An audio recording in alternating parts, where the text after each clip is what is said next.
Right, well, we're here to talk tonight about a new book, Chronicling Westerners in 19th-Century East Asia, which is by the two gentlemen here, Robert Fletcher and Robert Hellyer. And I will just briefly introduce them before they tell us all about the book. So, Robert Fletcher, over there, he introduced his last book here, about 3 years ago? Yes. Was it? So his last book was called The Ghost of Namamugi, Charles Lennox Richardson and the Anglo-Satsuma War, and I subsequently read it and found it extremely interesting. And Robert has subsequently moved to the US, where he's now Professor of History and Kinder Professor of British History at the University of Missouri. And before that he worked at Warwick and at Exeter Universities and also at Oxford. And then our other speaker tonight is Robert Hellyer, next to me here. He is Associate Professor of History at Wake Forest University, also in the States. And he has specialised in early modern and modern Japan and written a number of books about this kind of issue, the Meiji Restoration, Japan as a global nation. And we were discussing this just downstairs, but I like the title of his other book, Green with Milk and Sugar, When Japan Filled America's Teacups.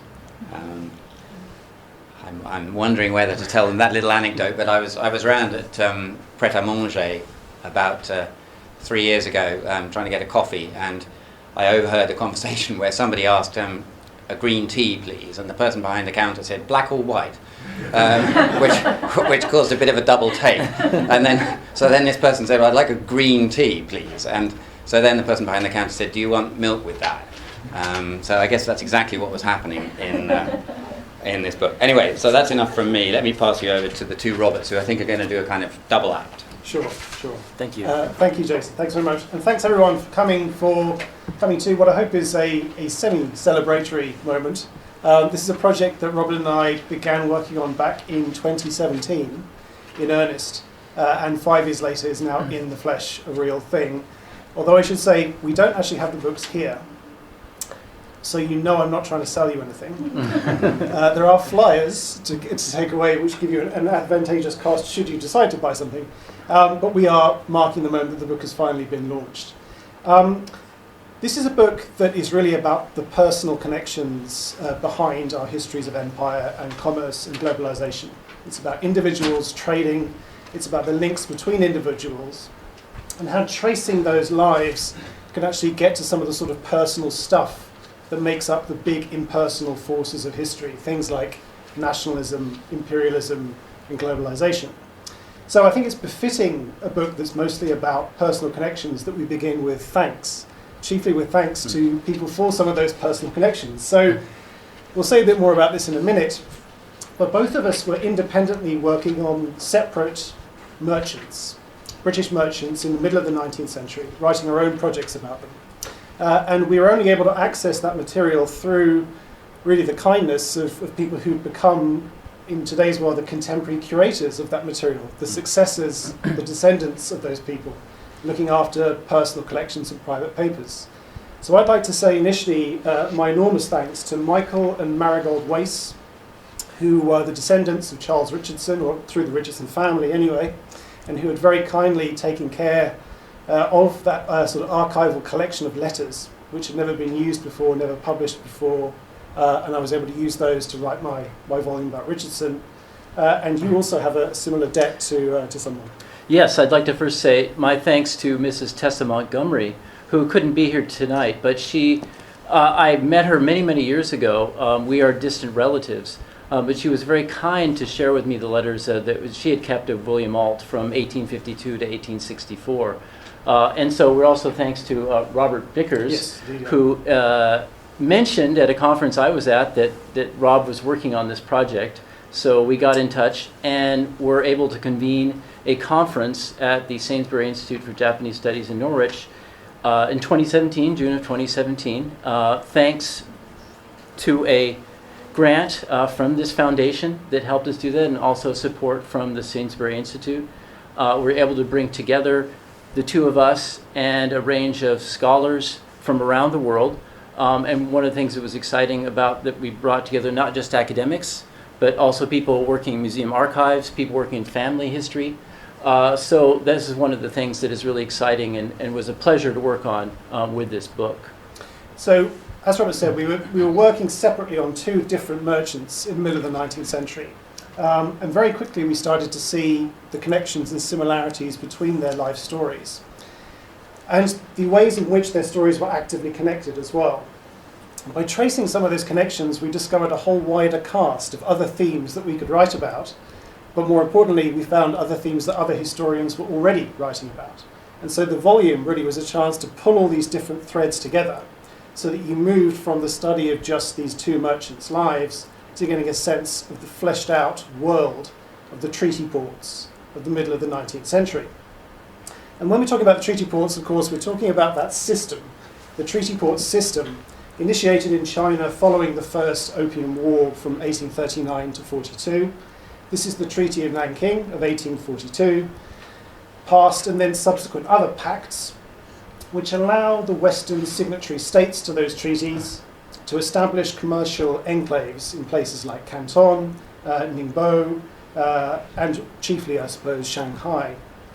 And these treaties set tariff rates that the Qing regime is not freely able to revise, on the one hand, and on the other, they give the Western residents extraterritorial rights, which means they can live in those places, work and trade in those places, but not be subject to the laws of those places. If something happens, they're subject to their own law.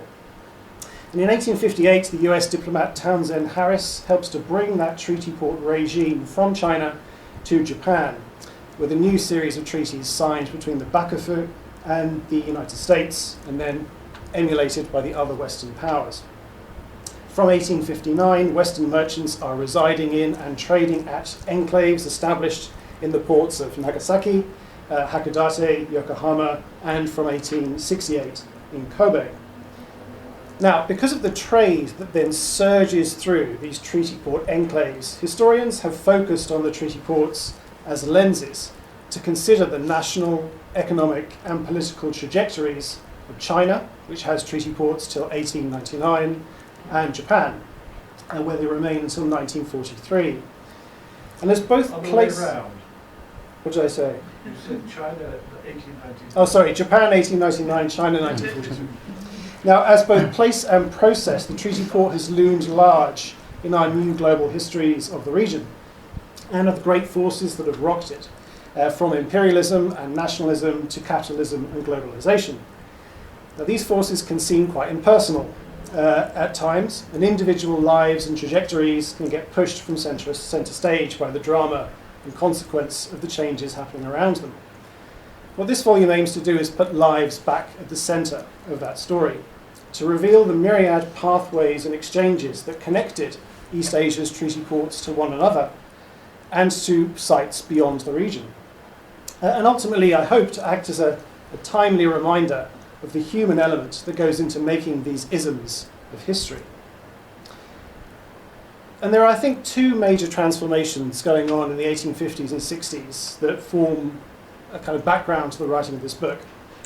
The first is the one I've already discussed, these changes in Britain's position in East Asia thanks to the new treaty port regime on the one hand, and the other great transformation is the Victorian revolution in letter writing that occurs in the middle of the 19th century, the explosion in new forms of personal correspondence and the speed of that correspondence. And the book is really emerging from a desire to explore those two phenomena in parallel, to ask how can collections of personal correspondence, particularly material that hasn't entered a national archive yet, material that's privately out there, material that family historians are using, how can this correspondence help us to gain a new perspective on East Asian history? That was our launching question. So I'll start first and talk a little bit more about William Ault. He was born here in London in 1840. 12 years later, his family situation, financial difficulties, led him to seek a job on the seas. And the letters pick up in 1852 where he is looking for a position on a merchant ship. He's able to find one on a ship called Charlotte Jane. I will talk more about Charlotte Jane in a moment. That's sailing around the world, transporting, say, silver to Australia, going to China to get tea, all over the place. And Alt's life is first, he's on Charlotte Jane for 6 years. And then in 1857, he decides to stay in Shanghai and start work as a merchant there. Later, in 1860, he decides to go to Nagasaki, which, as Rob outlined, had just opened as one of the 3 treaty ports in Japan that year, and see how he can develop as a merchant. And he remains in Nagasaki until 1867. The letters continue until 1864. They end there. My suspicion is he got married in 1864, and he was writing home much less.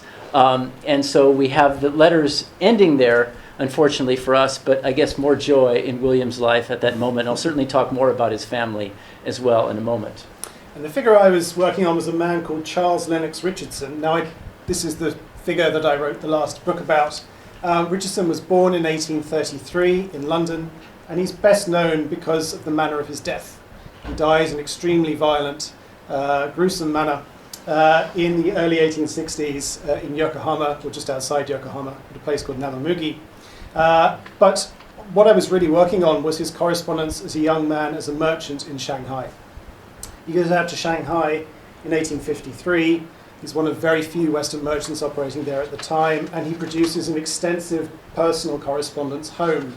And this material had never really been used by scholars before, but it gave us a chance to understand the man who would go on to become this notorious figure in this particularly violent incident that happens in Japan. So I think quite quickly, whilst we were working on our own projects, we realized the sheer number of intersections and similarities between these 2 merchant stories. Of course, in my case, it doesn't go very well for Richardson. He never leaves Japan at all, being murdered there. But his career before then has a lot of similarities. And amongst the many similarities, I suppose, are how young these men are. I mean, how old is Alt when he first goes out to China? First time in China, he's 18 when he's there. And Richardson is 19. Right. And I think not only that, but they're motivated to go and do this work because of this sort of intense pressure on their personal family finances. And so remittances and systems of sending money home are extremely important to both of them. 1858 is the first year that they are both in Shanghai at the same time, right in the centre of the Second Opium War. They both witnessed tumultuous events in both China and Japan during this period. Do you want to say something about Alt's involvement? Sure. Alt and Richardson were both in Shanghai at the same time, 1858. There was one reference in Alt's letters, I speculate that they might have met and might know each other. The community is very small at that time. Certainly in Nagasaki, there weren't more than 100 Westerners there in the 1860s. But Alt, when he decided to leave Charlotte Jane, he was given an offer by a Portuguese merchant, a tea merchant. And one of the letters that he writes home he's explaining this to his mother. And he actually asked the merchant to write another letter to say what I'm getting your son into. And Alt worked for this man for about 6 months, but they apparently had a falling out. And there's another letter about that, describing how he's not a very good boss in terms today. And Alt is, to his credit, finds a job working for the Qing Customs House. Now, this was a really interesting thing in the treaty port regime, that the Qing government in China hired Westerners to run their customs operation. And Alt was working there for about a year, but he was made redundant and given quite a good amount of money when he was laid off. And he used this money along with getting loans from other Westerners, including the captain who transported him from Shanghai to Nagasaki for his future business. And he came to Nagasaki full of steam, full of energy, and ideas about what he could do in Nagasaki at that time. And so maybe we need to go back a little bit more about the youth and some of those things here. But just to turn back we have here one of our themes that we're thinking about was the youth, as Rob had mentioned, at 18 and 19. And also the fact of how these men had to grow up so quickly. Alt on the ship. In reading his letters, one thing that I was impressed about how well his penmanship improved over the time he was there. And this is one of the things that we think about, how his captain took him in as a surrogate father, had him read his Bible daily, had him work on his penmanship. And this was something that was very useful then later on in Alt's career. And so we see this progression certainly in his letters in his youth. Did you want to mention Similarly, more about that? there's quite a touching moment in the Richardson correspondence where he writes home to his mother to ask her to send out a new coat for him because he's grown. And I think there's that moment when you sort of realise just how young these men are when they're trying to do this difficult job. I mean, family matters as a kind of constant theme in both of their correspondences. And I should say that for both of us, we actually don't have their business correspondence. Right? We only have their personal correspondence, which is quite ironic because the task of being a clerk, of being a merchant clerk in the middle of the 19th century is to write. And, you know, they describe themselves as writers producing voluminous amounts of material as their merchant correspondence, and we don't have that. We only have these personal missives that are also sent from those desks back home. But with that, you can get a sense of how important family is to the commercial, and that you can't really separate out family life and commercial life. The two are intensely intertwined. Not only does family circumstances drive why someone like Richardson is going out east to do this work in the first place, it actually explains his entry into the treaty port world. He uses a connection through his uncle to get himself a berth in the first company that he starts working for. His father, back in London, has an acquaintance who's also involved in the buying and selling of silk in London, and the two make sure through their correspondence that they are always available to meet that person, whether that person is in China or back in London, so they can keep the connection active and live. And so as I was reading this correspondence, I was reminded by work by Aileen Clear, who's done a lot of work on avuncularism and the role of uncles in Victorian families and extending the financial and commercial networks of those families.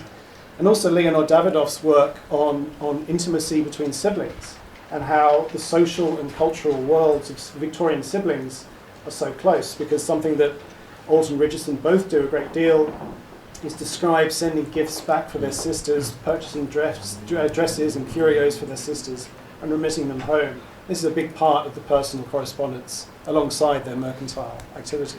Now, certainly, just to build on that, Alt, when he comes, he is, for example, one of the things that he's asking from his mother are pictures of potential brides for him. He was thinking ahead about how he could return to Britain and be married. He was also then focused on making money. And many times in his letters saying that I'm going to succeed. I have incredible drive to make money because he wanted to retire later to Britain. I'll explain more about that in a moment. But he's also then letters that he's asking about his brothers, both of whom will follow his father's footsteps and be in the British Army. And one of his younger brother is killed in the Crimean War. And later on, there I found actually a few notes that Alt had in the letters that Mrs. Montgomery gave me about when he later went to Crimea and visited the place where his brother was killed. But he was also very proud of the times when his brother would, for example, entered into a certain regiment in the British Army and things like this. So that connection to family was so important in the letters. And Alt would also say that chide his mother for not sending letters more often, because he really missed hearing from her and learning about what was going on with the family. I mean, what Robert is saying there about William Alt's desire to sort of make money fast and get home, is very much part of Richardson's correspondence too. There is no sense that you have a future life in China. You go to make money, remit that money, and get out. And similarly, the Richardson correspondence, Richardson is much less commercially successful than Alt is. As the years go by, you start to see this growing sense of anger and impatience in the Richardson correspondence, that he's stuck there. A place he refers to as an infernal hole on more than one occasion in the correspondence. He wants to get out, he wants to get back. So this raises for both of us, I think, the question of what does success look like for our protagonists? And how can we account for their varied record? Richardson's relative lack of commercial success, Alt's much greater commercial success. I think we can sometimes get carried away by Western subjects' descriptions of the stirring, tumultuous events that are going on in East Asia in the middle of the 19th century, witnessing things like the Taiping Rebellion, witnessing things like the Second Opium War, the so-called opening of China and Japan, the Meiji Restoration. We can forget that actually making money fast, as soon as possible, and getting home, these are really the criterion by which these merchants are judging success and trying to operate. It's their abiding preoccupation. And in Richardson's case, I think going through the correspondence, it gave me a chance to really unsettle certain claims that were made at the time of his death that he had been very successful, particularly through commerce. Actually, much of his money had been made very, very late in his time in East Asia, and it had been made through property speculation, not actually through trade. Reading the correspondence, you can see how regular events are puncturing his ability to make money through trade. Things like the Taiping Rebellion, the Crimean War, the Indian Mutiny, the Second Opium War, all of them are acting to depress trade just when he's trying to move into a new venture. So as a merchant, I suppose, Richardson's story is a really important reminder of the risks, insecurity and contingency that affects every treaty port so-called success story. Well, to contrast that, Alt was very successful in his endeavors. I mentioned how he went to Nagasaki in 1860. Right after that, the letters start to talk about the two big things he was working on: tea exports. Now, at this time, Japan was the first state to challenge China's long-held monopoly on the world tea market. And Western merchants like Alt saw opportunities to purchase Japanese green tea and export it particularly to the United States, which was the biggest green tea consuming nation at the time. And Alt set up tea refining factories, one in Nagasaki, and he described the money in some of his letters that he was spending on hiring both Japanese workers and Chinese experts who supervised the processing. So that was one area where he was quite successful. The other area was the fact that this was a time what we're entering in Japan in the Bakumatsu period, the end of the shogunate, when there's so much competition between domains and then also competition between domains and the shogunate. And Alt is very successful at selling ships and guns to both parties. He did not choose any side. For the historian to me, it's very frustrating because he never mentions one Japanese individual in his letters, but he does mention, for example, that he says he has a loan, he offers a loan to the shogunate. He's also going back and forth to Hong Kong and Shanghai to acquire a ship, a steamship or a sailing ship, and he comes back to Nagasaki where he sells it to a domain. He later established a very strong relationship with the Tosa domain, today's Kochi prefecture, and particularly with Iwasaki Yataro, who was at that time head of the Tosa Shokai, the Tosa Trading Company, and who later then went on to found Mitsubishi. So what Alt was doing at this time, success and how he was able to develop it, was acquiring some products from Tosa, things like tea or camphor, and then exporting that. So he had his hand in many different opportunities. And he did very well very quickly, enough that he could buy a small yacht to enjoy in Nagasaki Harbor, and then built a very nice house that still stands in Nagasaki today. If you go to Glover Garden in Nagasaki, there are 3 houses there, one of Thomas Glover, the most famous of the merchants there. Alt's house is adjacent to it, and then also Frederick Ringer, another British merchant. So Alt had success, and enough that in 1867 he could return to Britain, buy a house outside of London, and also a villa in Italy, and retire at about the age of 32. So, nice success. Another theme that sort of connects our two stories as well is thinking about our subjects as writers, and then the place of letter writing within treaty port life. This is, of course, how Richardson and Alt come down to us as historians in the first place. But their records do, I think, spur us into thinking about how Western merchants and diplomats as writers are trying to narrate or seeking to explain the world around them. And we have some descriptions of them actually writing as well. Richardson describes letter writing as a pleasurable, if exhausting, act. And when the mail was due in Shanghai, it could dominate his day from 8 in the morning till 6 in the evening. In humid Shanghai summers, he describes himself as being wet through from the effort of writing his letters at his desk. And these letters provide, I think, a glimpse into the varied commercial life of a British Shanghai merchant in the 1850s, even as they raise questions about what is being recorded and what is being omitted. After all, to be a merchant, to be a clerk, is to write. But so much of that business correspondence, as I've said, we don't have.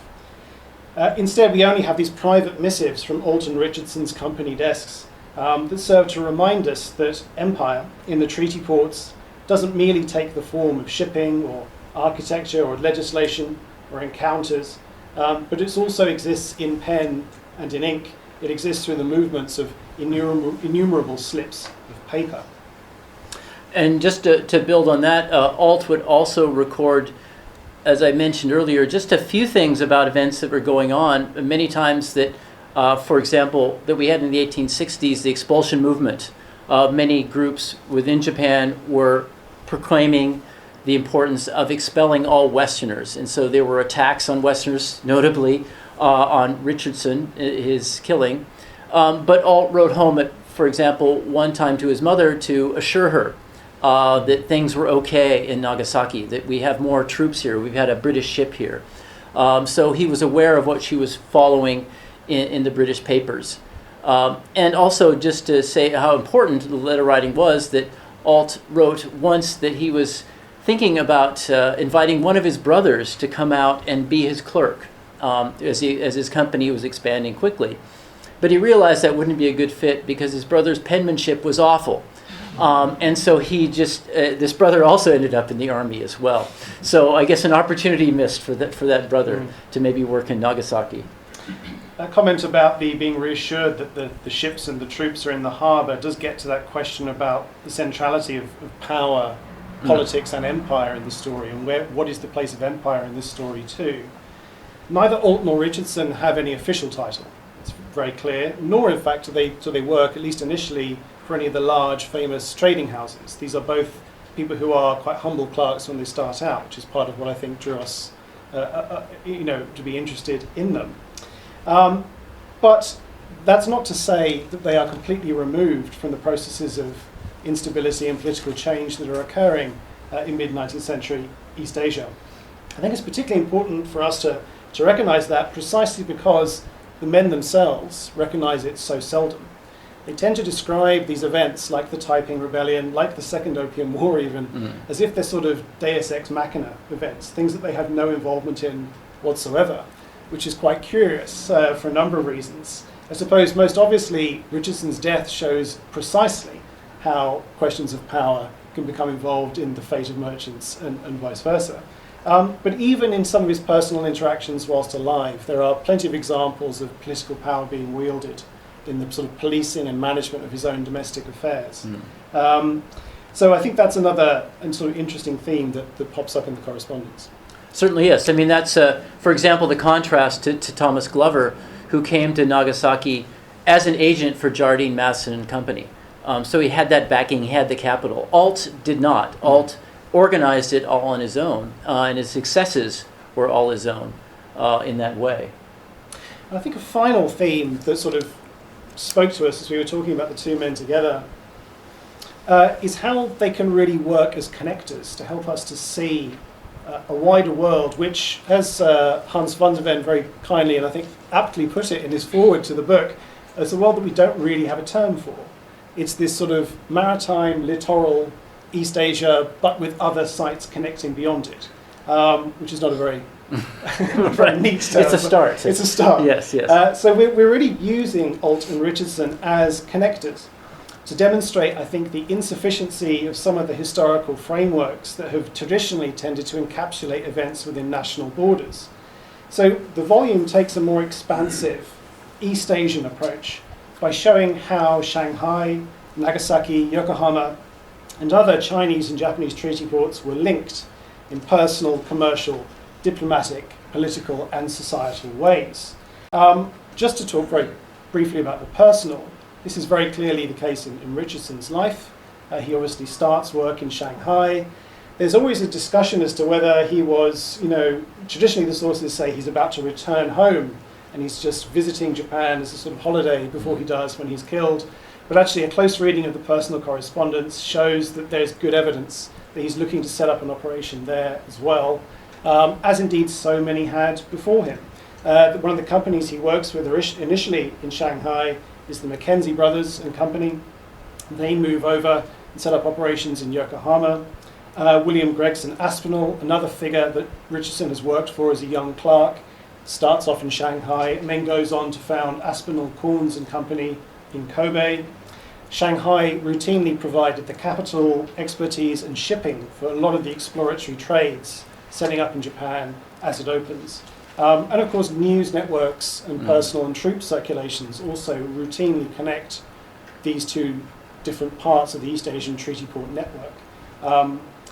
But then there's plenty of other connectors too. No, but I think to underscore that, I think for Alt and Richardson, they would see Japan and Chinese treaty ports as being just their larger area of operations, the commercial operations.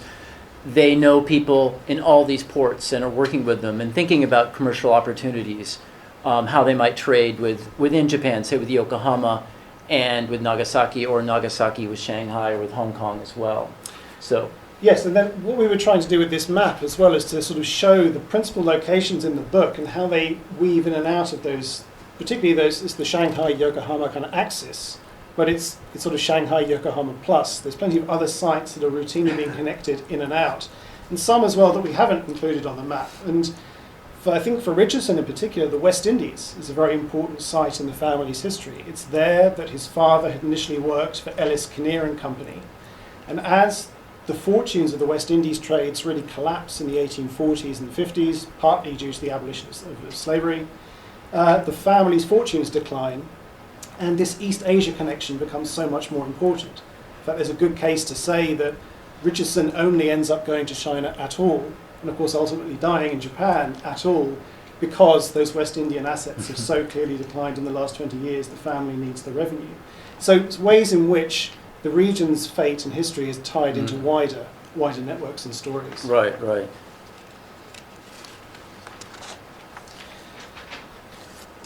Maybe this is a good point to talk through some of the chapters, actually. Sure. I think we've covered a lot of the things about these two individuals. So, as is often the case when it's an edited collection, everything that we've said is just a tiny part of the book, and actually probably not the most interesting part. The most interesting stuff has been done by our contributors. So would you like to talk about Sama-san's chapter first? Sure. I'd like to talk about Stana Maeko. She's a professor at Kyoto University, and she's written in Japanese and English, particularly about Rutherford Alcock, who was the first British consul in Japan. But before that, he had worked in China. And her take on the chapter was a new one, to think about how Alcock's personal experiences working with British merchants in China influenced his decisions when he became a British consul in Japan. And then later, when he was involved in the renegotiation of a treaty between Britain and China about 10 years after that. So again, this comes back to our connection, that personal connection. It's a story about how Alcock and his own experiences is influencing the diplomatic decisions that he's making. Also, our second chapter, Brian Burke Gaffney, who is he works at I've forgotten where he works in Nagasaki, which university, but he is a Canadian citizen. I think he's a Japanese citizen by now. He's lived in Nagasaki for decades, and frankly, I don't think anyone knows more about Nagasaki history in the 1860s and Westerners more than Brian does. He's done a wonderful work about the cemeteries there, the Western cemeteries, for example. And he wrote his chapter about George Morrison, who was, I've forgotten his exact title. He was not consul. He came earlier than Alcock to Nagasaki and set up the first... He was the consul at Nagasaki. He was the consul at Nagasaki, okay. Alcock was consul general and then made himself minister. Okay, thank you. And so Morrison set up the first British consulate in Nagasaki. in a temple there. And so his activities is what Brian focuses on in that chapter. The third chapter is by Nakataki Kanami, who is just retired, actually archivist at the Yokohama Archives of History. And what Nakataki-san's chapter does is explores the kind of social impact of some of the British troops who are scrambled to Yokohama in the wake of Richardson's murder. So here's a nice example of Richardson acting as a connector post-mortem, afterlife. His death has triggered this rush to send out British and French Marines to Yokohama to make safe the settlement, is in the phrasing of the day. And what Nakataki-san was able to do was explore some of the local interactions that these troops have with local society, how new businesses are actually set up to facilitate the presence of the troops. And then actually she raises an interesting question at the end about, does the presence of the troops in any way go on to influence Meiji thought about military recruitment, military structures and this kind of thing? I think she ultimately concludes there's a small echo. But it's an interesting thought about playing through these connections that can spiral off of an individual's life and, in this case, a death. The fourth chapter by Fukuoka Mariko and Alexis Schwarzenbach is a very interesting and very detailed study of two Swiss silk merchants. And again, they play up this connector theme. Both of them start off plying their trade in Shanghai, but find Japan to be a much more conducive and important market for the Swiss trade, for the silk trade as it expands in the 1860s. It's a very interesting story about how these two merchants are really taking advantage of a number of imperial forms of presence and pressure on Japan, but on themselves from a smaller, non-imperial European country.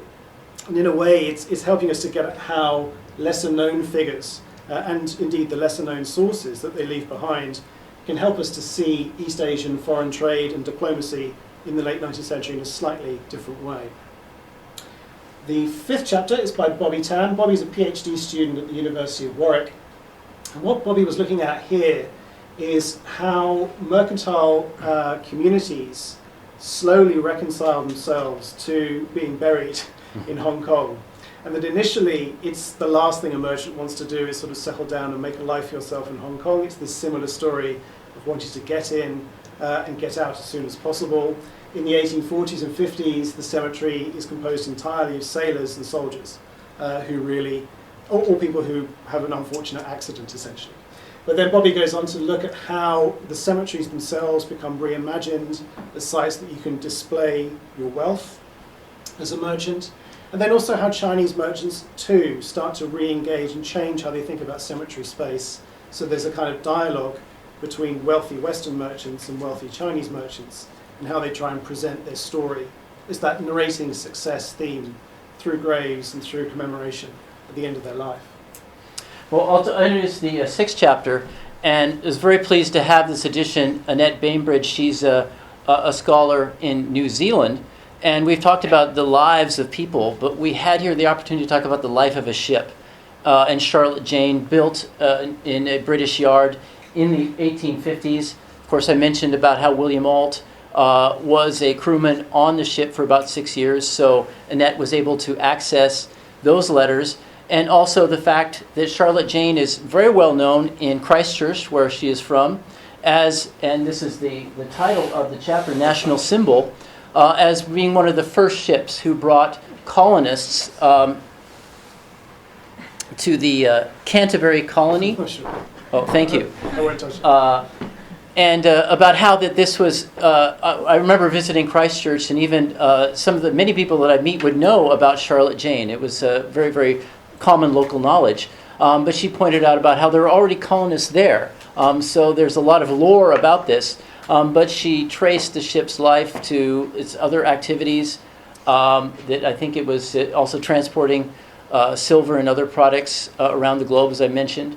So we have here a nice addition to our theme about lives that we have with Charlotte Jane as well. One of the other things that Annette does in that chapter is that she reminds us of the speed of technological change that's occurring here. In that, the Charlotte Jane begins itself as a sort of state-of-the-art, fast sailing ship. Right. But by the end of her career, she is herself transporting steam engines to New Zealand. And she's transporting her own means of obsolescence in some Right, respect. right. So this interesting high-speed technological change is part of the life story that these men are going through. Do you want to talk about Ranald's? Oh, sure, yes. Yeah. And the final chapter is very much with our connections. I mentioned about how Alt's marriage in 1864. He was traveling on a ship to Adelaide, Australia, and on the ship was Elizabeth Earle. Maybe we could just go to the... Oh, we don't have a picture of her. I'll show that later. Who was the daughter of George Windsor Earle, who is a very fascinating figure. And we have here for Dreams of Expanding the British Empire, the life of George Windsor Earle. And it was written by Ranald Noel Paton, who is a retired executive from an airline company. But he is a direct descendant of George Windsor Earle and has a copy of a lot of his letters and correspondence. And Earle, suffice to say, was much like Alt, full of ambition, energy. He left when he was 16 to go to Western Australia, to a new colony there. He later was working on ships in what was the Dutch East Indies and became an early ethnographer. He wrote down his impressions of life in what was Indonesia, and actually the term Indonesia is often attributed to Earle, and his book, The Eastern Seas, is still one of the go-to sources for looking at 19th century Indonesia. Earle went on to work in many different trades. He was in Singapore. He became a journalist. He was also contributing to academic journals, reports about the geography or a speculation was the geography of early Australia, for example. He later then worked in Penang, another British colony, as an attorney. And his life was very rich. And towards the end of his life, he died quite early from, I forget what his disease that he caught here. It might have been malaria. But this connection that was so much interesting to have here was, of course, with his daughter and with William Alt. And the marriage that they had, after they married, they lived in Nagasaki in the house that is still in Glover Park for several years before returning to Britain in retirement. So what we were trying to do with this volume, just to kind of wrap us up a little bit, Yeah. is to talk through using these two men as connectors, to think about them not just as having individual separate merchant biographies, interesting though they certainly are, but to use the connections between their lives and to broader forces around them to give us a sense of the world that they inhabited, this treaty port plus Southeast Asia plus Australasia world, which, as I say, we don't really have a good kind of geographical term for, but is nonetheless interesting and reminds us that national histories framed purely with the national frame of reference can only get you so far. To really recover the world that these men inhabited, you have to stretch it a bit more. And so I think we can probably wrap up there and throw to questions. Oh, but yes. To echo our thanks to all these different institutions and people who've really contributed a great deal. It's a 5-year-long edited collection, so the debts you accumulate are vast and legendary. Particularly a thanks, I suppose, to the Sainsbury Institute and Daiwa for financial support for the initial event, to Tessa Montgomery, Michael and Marigold Wace for the kindness with which they shared that personal collection of material that we could then use, and to our various academic institutions that have enabled us to bring scholars together to discuss these. And also just to underscore the Sainsbury Institute, first Mami Mizutori, who was the director, now Simon Kaner, have been supportive of the project even after the conference and helping us get to this stage of the publication of the book. And I would like just to talk about one other related project then that is coming out of this and also supported by the Sainsbury, thanks to the help and the donation of Tessa Montgomery. Alt's letters, the originals are now in Nagasaki, but a searchable database has been created of them thanks to the help from the Sainsbury. And that's ready to go, but we're just waiting for the digitization of Elizabeth Alt's memoir, his wife's memoir. And that's held by the National Library of Australia. And again, thanks to the Sainsbury, That is in process, and I just checked on this before this event, and they say it's going to be out in a few weeks. It's taken many months. They've had a backlog with COVID and the like.